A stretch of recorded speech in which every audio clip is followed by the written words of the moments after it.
A good day to all of you and welcome to our show Living Multiculturalism with Mayank Bhatt. You're watching TAG TV. The show is brought to you in collaboration with Canadian Thinkers Forum. Today we have with us Diana Tso, who is a playwright and has studied theatre at an international school of theatre in Paris.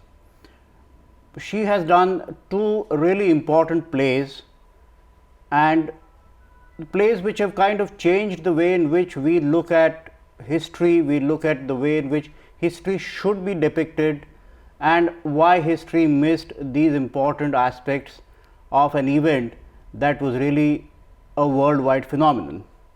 I will talk to her about that during the show. Let me just begin first by introducing her to you in the way in which we met. We were planning for a festival earlier in 2015, and we were trying to get a component that would kind of be representative of Chinese Canadian heritage, and that is how we heard of Red Snow, and that is how we heard of Diana Tso. Let me now begin by asking Diana about what got her into theatre. So thank you very much, Mayank. It's such a pleasure to be here on this program. How I started was I was back in university and I didn't really know what I wanted to study. So I got a Bachelor of Arts in Literature because I love to read books. That's all I knew. And while I was studying literature, friends that were in the business, accounting, marketing studies, they wanted to do theater in order to ignite youth to be proud of their heritage and who they are. Because a lot of times when we grow up here or we're born here, we get very immersed in the Western culture, and sometimes we want to let go of those roots. But they felt that it was really imperative for youth to find those roots and be proud of it. So we started a piece which we wrote collectively, and I ended up directing it. Now, the reason why I did was only because I was the only person that was closest to the arts. I was not studying marketing, business, and accounting. So they said, why don't you take the ball and run with it? And I said, but I write essays after I read books. I don't write plays and I don't direct. So I thought this was a very important way of reaching and diving into our heritage. So I contacted a friend who was studying drama, and she gave me the step-by-step process on beginning to audition people, what you're looking for, what the director's looking for, how to shape my vision on the play that we want to produce.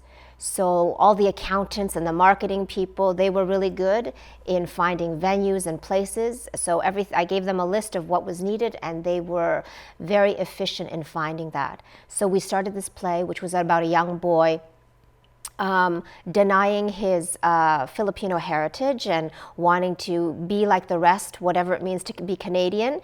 And when his father gets sick and has a heart attack, he realizes the importance of family and to hang on to his roots and to be proud of that. So that's how I dove into that arena of theater. But when I started directing, I really loved this place. And I thought, how can I be a better director? Because I'm just learning it by just, learning how to swim by jumping in the river. So I thought a great way would be, what is it like to be an actor? So I auditioned for festivals to be an actor, but I never got the chance. I kept pressing on through that whole journey, and somebody offered me to be an assistant director for a multicultural play creation called The Farm Show at Tarragon, which was really exciting because that was like rural Canada and everybody was ivory, and they were doing here in Toronto, and it was going to be a rainbow. So I was really happy about that. And through this director, I got an interview to direct a play written in verse for the Fringe Festival. And the woman who interviewed me said, so what is your rate? And I just looked at her all starry-eyed, and I didn't think this could be a real job, that artists get paid for what they do. And she just mentioned a number, and I said that was fine. I would be happy to collaborate with her. So that's how it all begun. And when I started directing and I loved it, I still wanted to pursue how is it like in the theater world. You have to see, as a leader, the world in 360. So if I'm never going to get that opportunity as an actor, I feel like I can't bring that vision as a director to the stage. So I auditioned again. Now this audition was very special because it took a contemporary world, modern world, with a writer and a producer, a writer wanting to make it big in the big city, and it took the old world of tradition from the mythology and legend of Lady Whitesnake, which is an opera, which is very full circle when it comes to my career as an artist. So I auditioned for the female, and I was Lady Greensnake, who is the assistant to Lady Whitesnake, and it's a huge mythological operatic piece. And I found myself diving into the world of Chinese opera. I was just learning green, how to act, how to do Chinese opera, how to move, how to do stage combat. And then that world, it was called Worlds Between, moved into the contemporary world where these characters had a second life, a reincarnation.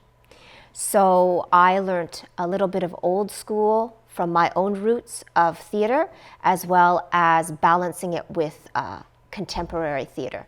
And the moment I stepped on stage, I had an epiphany that I did not want to become a director, that the life as an actor was my true calling.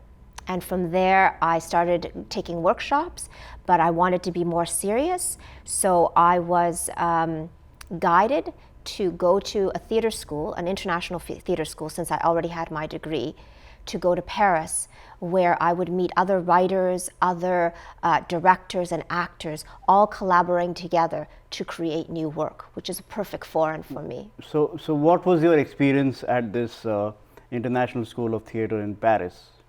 It was so wonderful because you have people from all walks of life. What is it called? École Internationale de Jacques Lecoq. So Jacques Lecoq is the headmaster of his school. So I don't know if you're familiar, in the theater there's different techniques of theater. So there's, in America we always hear about the Meisner technique or the Stella Adler technique.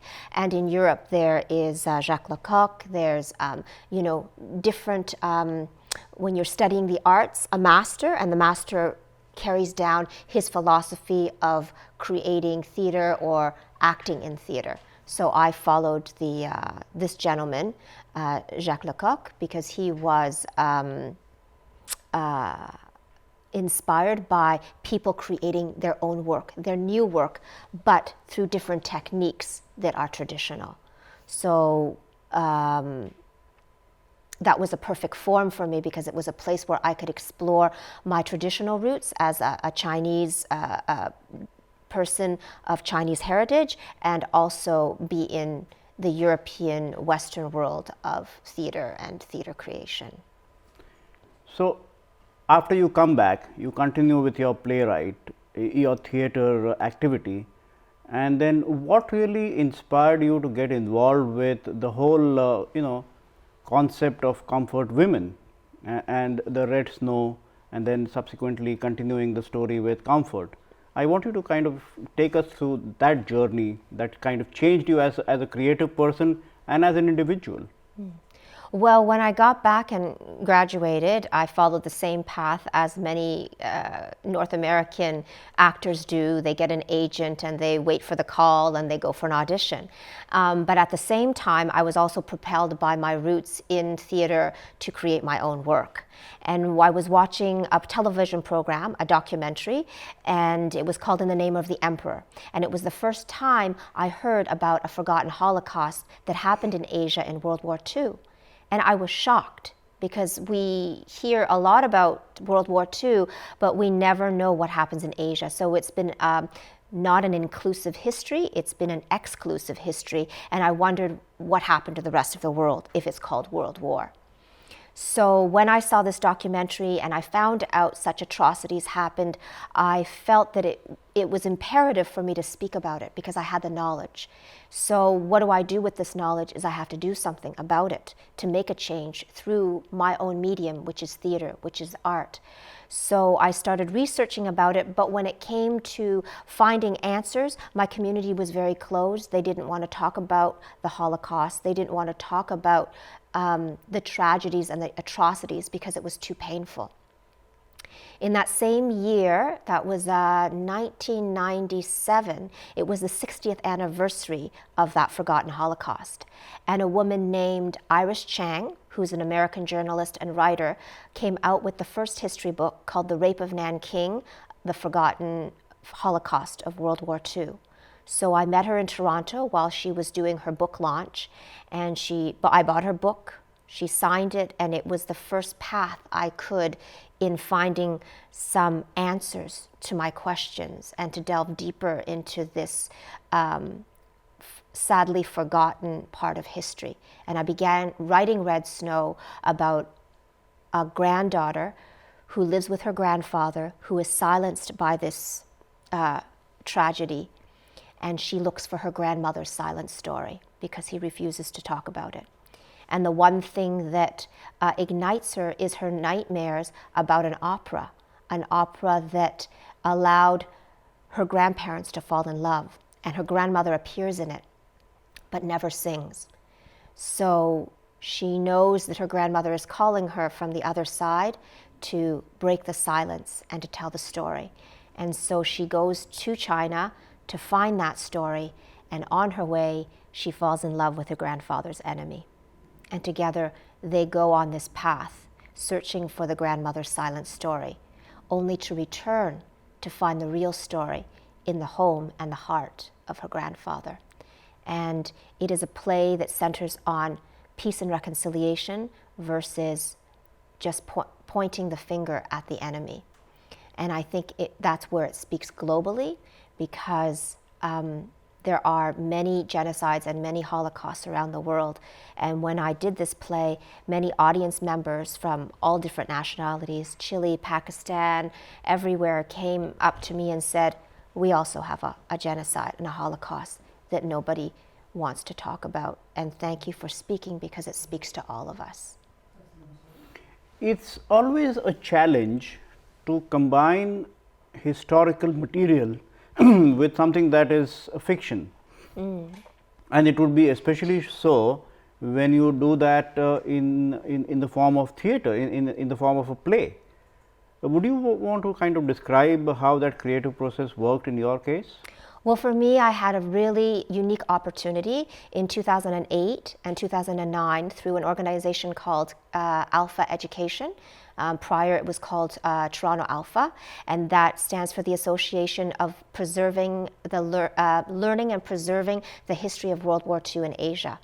And every year they take educators from across Canada to China to meet the survivors in China and Korea.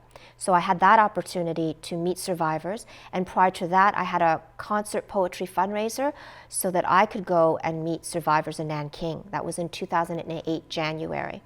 So through this, it was their testimonies and being on the land and experiencing the landscape and reimagining the history that happened on the land, and hearing the testimonies of these grandfathers and grandmothers and giving their voice a life, because much of it has been silenced. So a lot of my work is based on the true testimonies of survivors and placed into a fictional story. And then after that play was done and staged, you could not give up on the subject. No. And you continued to kind of internally explore what had not been said, and you then came up with another concept, which is Comfort. It's a play that you're working on, and it's probably going to be staged in 2016 November, you said, right? Yeah. I want you to explain what kind of, how do I put that, what kind of, you were not at ease. There was no peace even after you created something that was so close to you. There was still something that you wanted to say more. Yes. What was that process? Well, the play, Red Snow, was taken to China on the 75th anniversary of the Holocaust, which I feel very grateful for. And during that, just before I left, I decided to write it out. Everybody was asking me, we want to know about the grandparents' story. We want to know about their love story. We know about the modern love story of the grandchildren, but we want to know also the grandparents' story that happened in the 1930s. So I submitted that proposal to the Toronto Arts Council, and before I left, I already got a grant to write the next play. So that's what started me to keep on going in that path. When I was given the grant and I started writing this story, I realized that I was, and with the director that I'm working with now, William Yong, that a lot of the story is a repetition because it's mirroring Red Snow. And so he asked me, I said, you know, love and war is a huge topic, and this seems to be your arena. Is there anything else you want to say?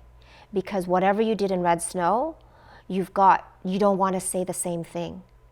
So I thought about it, and I fell asleep, and I dreamt, and I thought, if the woman in Red Snow, the grandmother, did not die. So basically, in the story of Red Snow, the grandfather, the husband, watched his pregnant wife gang raped by soldiers, and she died immediately after, and they torched her body.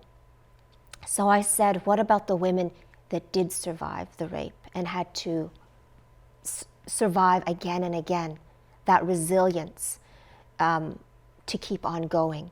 And if they could tell their story, which the grandmas, a lot of the grandmas across Asia still are trying to fight for their voice and trying to get an apology from the Japanese government, I thought, what would her story be? So I started to change. The story started to evolve. It was no longer the grandparents of Isabel Chang in Red Snow. It became a new story, a love story of a fisherman and a woman who wanted to be a writer, who wanted to make changes in the world, who wanted to live in the big city. But because of their difference in social class, they were not to get married.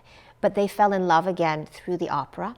And this opera was a different opera. It was The Butterfly Lovers. And it was about, The Butterfly Lovers is about resurrection as well, and renewal, and how to reinvent yourself, and the survival of love. When love is true, how do you survive it?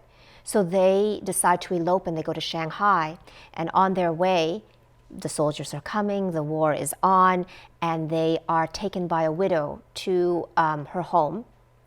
But unfortunately, that beautiful house is taken over by the soldiers, who use this as a comfort house, collecting and enslaving the women. And they are ironically called the comfort women because they give comfort to the soldiers. So she is taken as a comfort woman, and he remains in the house imprisoned in order to torture him.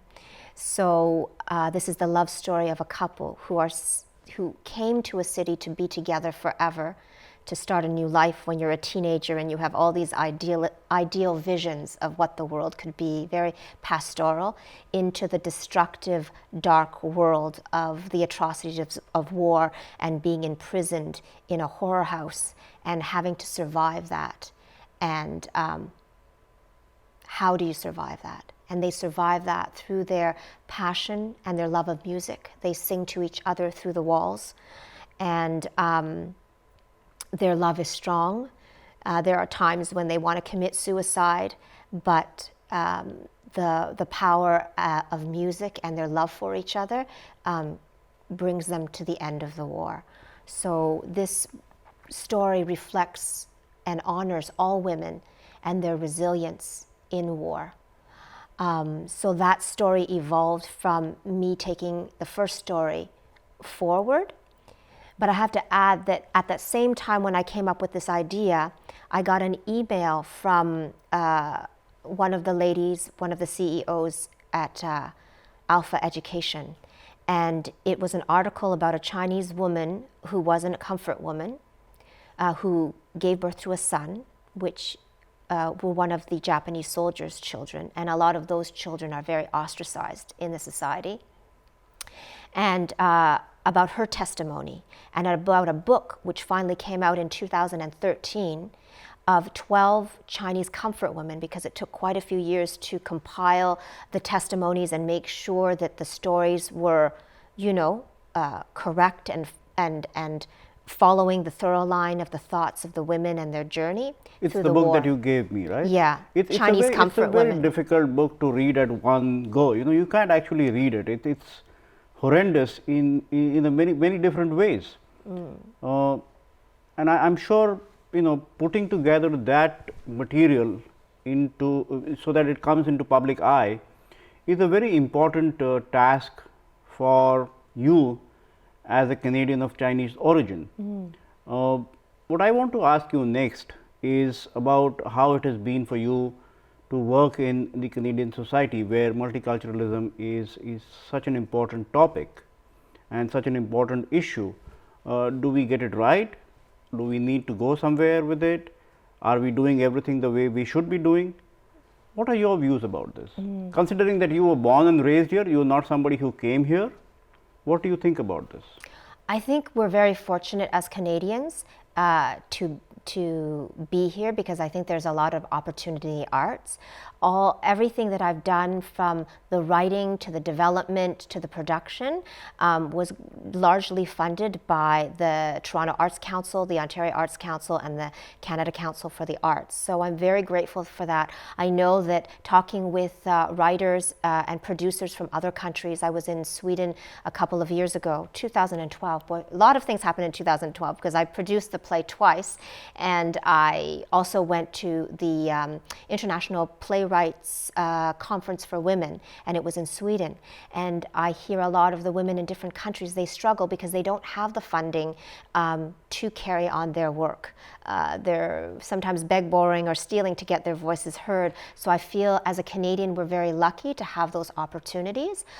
I still think there's still a journey to go on towards equality. And predominantly in my in theater, especially in film and television, I think it's still the ivory world is still a very dominant world, and there are not necessarily equal opportunities. But I think we've come a long way over the decades towards that. I think Canada is a country where you're allowed to speak what you want to say. And I think if I was in another country, maybe even perhaps China, I wouldn't be able to say what I needed to say because of political reasons, because I would offend the government, or a political relationship between this country and another country. And Canada allows you the freedom of speech, which I'm glad that they do. Friends, we are watching Diana Tso speak about her experiences as a playwright in Canada. You are watching Living Multiculturalism with Mayank Bhatt. You are watching TAG TV. The program is brought to you in collaboration with Canadian Thinkers Forum. Now, the next set of questions that I have for you involve both creative aspect as well as the logistical aspects. And I want to begin to take you back many years, when you decided that you want to be a playwright. You are a Chinese Canadian person, and from what I understand about Eastern cultures is that even if they come and migrate to a Western society, their cultural heritage remains the same. It would have been an extremely challenging decision in your life not to pursue accounting, banking, or any of those things, but to do theater. How did your parents react to that? Well, my father was not very happy. I started in literature, and when I graduated, my father said, now with an arts degree, you have two choices. You're either going to become a teacher or a lawyer, so you make the choice, because you have to move out of my house, you have to make a living, you have to do something. But I still wasn't sure what I wanted to do, so I decided law. Maybe I can change things in law or protect people who are suffering injustices. But there I was writing my LSAT, the multiple choices, and I just started coloring in all the circles, realizing that I absolutely did not want to become a lawyer, but I didn't know what I wanted to do. So I ran out of the exam.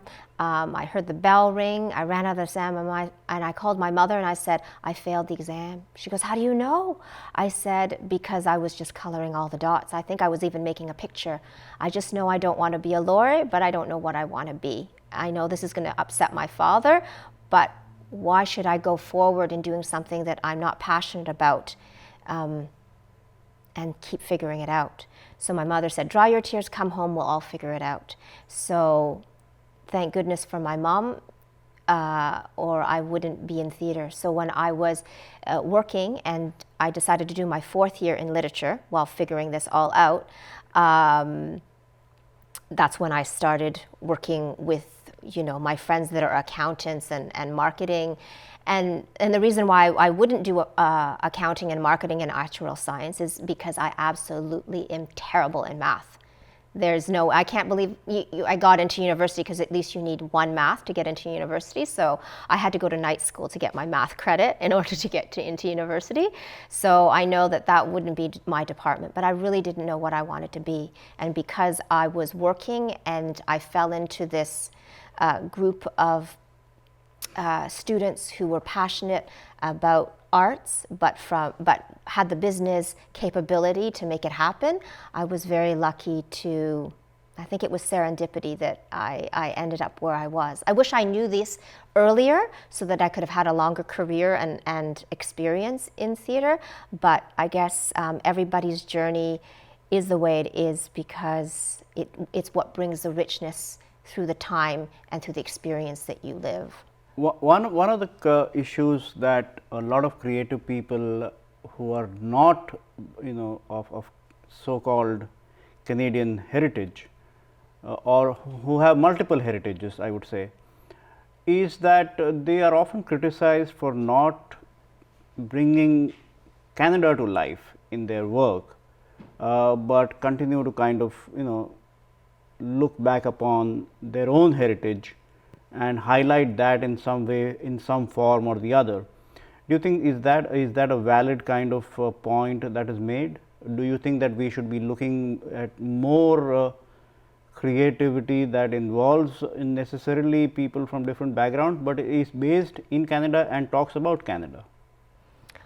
I think being Canadian means that you have the opportunity to speak as a writer, as a performer, and how you like. And if that means to look towards your heritage and towards your history, that is one avenue. If it means writing a completely different thing that has nothing to do with your heritage, I think you also have the opportunity and right to do that. So I think there's a mixture of both. I do know that a lot of people go back to their roots, but I think when I'm going back to my roots, I'm speaking more on a universal level. So even though Red Snow or Comfort is about the survivors in Asia, it speaks on a universal level towards all people. So it's not about my history, it's about our history. It's not about my story, but it's about our story. I think we have to be connected as humans and have a global vision and sensibility. That brings me to another issue that is kind of often discussed but not adequately addressed, is when you do something that is culturally, I don't want to use the word narrow, but I am not sure what else I can say, which narrows down the idea to a specific kind of cultural heritage, you tend to lose audiences, you tend to lose readers, you tend to lose so then automatically what you create is only catered to a specific kind of community within the wider spectrum of audience. How does one overcome that? Well, I don't find that, because actually in Red Snow there was a diverse audience of different ages as well as different cultures. So I was saying people from Chile came up to me and said, we have a genocide, and Pakistan says we can't even talk about it, it's like so buried. So I think I was able to reach the universal level of speaking to the society as a whole. I don't think it narrowed anything. If anything, there was less of a Chinese contingency that came out, and those that did who were reluctant to because they don't want to hear stories about the war, they were really glad that they did. I remember one of my musicians, her father will not talk about, her father would not talk about it, and because he came to the show, he started talking to his grandchildren about World War II. So somehow this concrete block to not speak about it at all and be silent about it actually created a bridge between him and his grandchildren, which my musician was really happy. She didn't think that that would happen. She didn't even think that he would come to the her father would come to the show. So I think art has the power to make those changes and to break those barriers, regardless of culture, countries, religion. I think if it speaks to the human heart, I think that's how we're all connected, how we're all the same. Brings me to the other project that you've been involved with, and you've been doing that research for a while now, which is the Monkey Queen. And you have been able to discover and make connections about that particular fable and link it to different cultures in Asia. Please talk about that a bit more. Well, Monkey King was one of my heroes in the Journey to the West, Wu Qian'ang's 14th, 16th century novel. And I always loved to play monkey. I would jump around on the home furniture. I was like a boy. I was like a crazy monkey, thinking that I could be anything I want. I could be small, I could be huge, I could be a little bug and mess up your hair or give you belly aches. And there was finally an audition in Toronto for the Monkey King. I asked my agent to submit me, and she said, I can't, because they're not auditioning any women for that role. So that kind of took me aback. And I didn't get enraged by it. I was quite disturbed because we had passed the whole gender issue. I played a boy I've played boys before, I've played emperors before, so there was not a gender issue.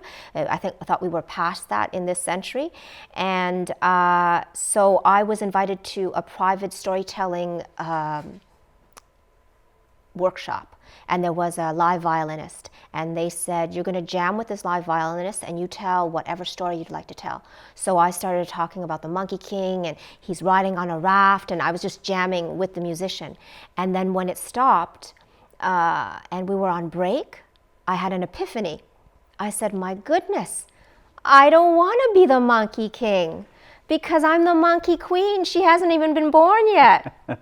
So I wrote another grant. I got a grant to write it, this whole, re-envisioning an old mythology into something new from a female perspective. So I started writing The Monkey Queen, and it's a trilogy, taking one from Canada to India to China. So the first one has been completed. It premiered at the Storytelling Festival in Toronto in 2010, and I've been touring that at various festivals or at schools.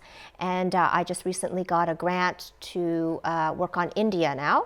And so I will be traveling to India to learn more about Tara the monkey. There's another female warrior out there who's of the same tribe. And I think Monkey Queen of Canada will learn some valuable and wise lessons from her to carry on her journey as a warrior. And I'm very excited about that, because I've never been to India, and I want to delve deeper into the Ramayana stories and see the landscape and feel the breath and the beauty of India, and how that can inspire my writing for this next part of the story. And so then what will be the third part? China. Or what will that be? I don't know. I would have to land in China. They do have a fruit and flower mountain there, and see what she finds in her destination and what she discovers as a monkey female warrior. Yeah, but I still have a long journey to go, because I'm just beginning to my India journey. So I'm very excited to see where that takes me. You've also been doing a lot of storytelling sessions across Toronto. Mm-hmm.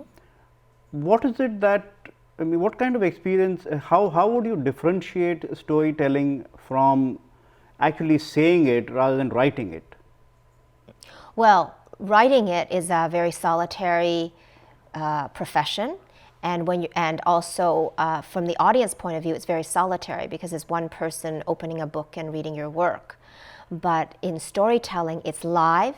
It engages the audience. How the audience will react and the energy that it gives is a dialogue between the storyteller and the audience, which makes it very exciting. So that's one aspect of it. It's live, and it's communal versus solitary and quiet. But when you write, you have more control. When you speak, you probably don't have that control. No, I still have that control, but it even comes with more discovery because of the energy that you get. And as you're telling, when you're in that performance light, not these lights, but that, I don't know if you can say it, sacred light, you are just on this journey where you are in another realm. You're actually sometimes not really in control. It's just like you're speaking it, but the story is just leading you and going on its way. It just has a life of its own. Has that experience kind of changed your writing in any way, or affected your writing in any way, or influenced your writing in any way? Well, my roots are theater, so theater is live performance. So I think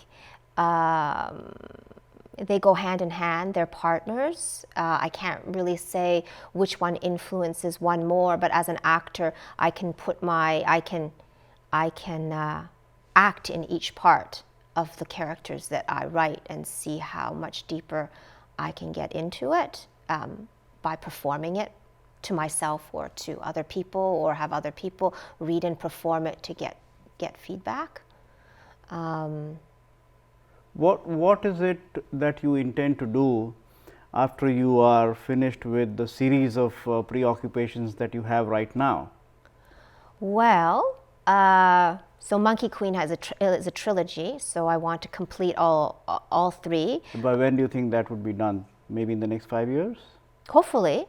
Okay. It all depends on grants, right? So when arts councils pay me, then I can move forward in my work, and if they don't, then I do another project that in which somebody will carry me financially so that I can make a living.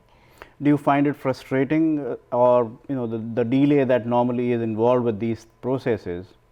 Does it frustrate you as an artist, as a creative person? It used to frustrate me when I was younger, but I think I'm used to it. So, and I've been very blessed by my journey and by the people that I've met. I really think that sometimes stories is raised by a community.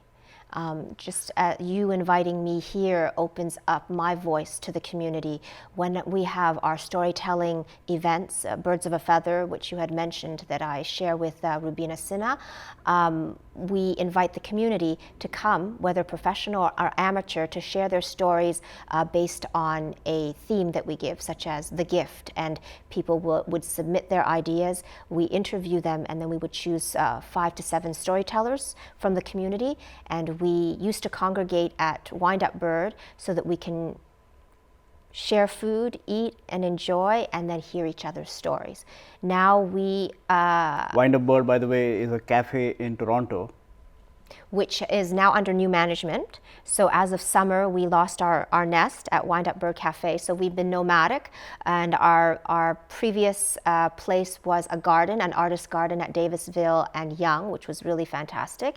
So we're basically flying to different nests around the community and engaging the community to tell stories. I think storytelling is the most traditional and root of theater, which is bringing the community together and speaking your story. And I try to foster that in the community as well as when I do artisan education. Diana, I want you to read from your upcoming play Comfort, a passage that would be representative of what you've done. Okay, I'd be happy. So this is in Act 2. This is in the Comfort House. I'll be reading all the voices of the women. So this is really broken into different women speaking, but I will read it as one monologue. Gashes, falling hair, bloating, buzzing, biting, vomit, swelling, choking, grinding teeth, bleeding, pounding, pulsing, scorching, punctured, damp, sputtering, shaking, spitting, bursting, twitching, slumping, falling hair, heaving, wheezing, retching, rotting, tasteless, sores, sores, nails, biting. Bodies of soldiers, like the wheels of a train, crushing the bones of birds. Their breaths stink of wine and war. Their lips rub against my paper-thin eyelids, torn open again and again by the lust of men.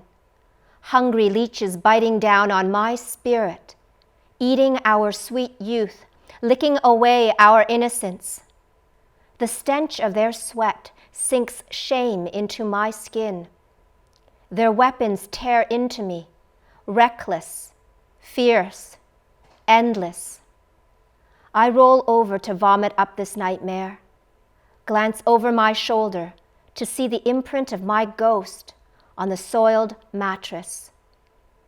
An open coffin of torn cotton, dust, and blood.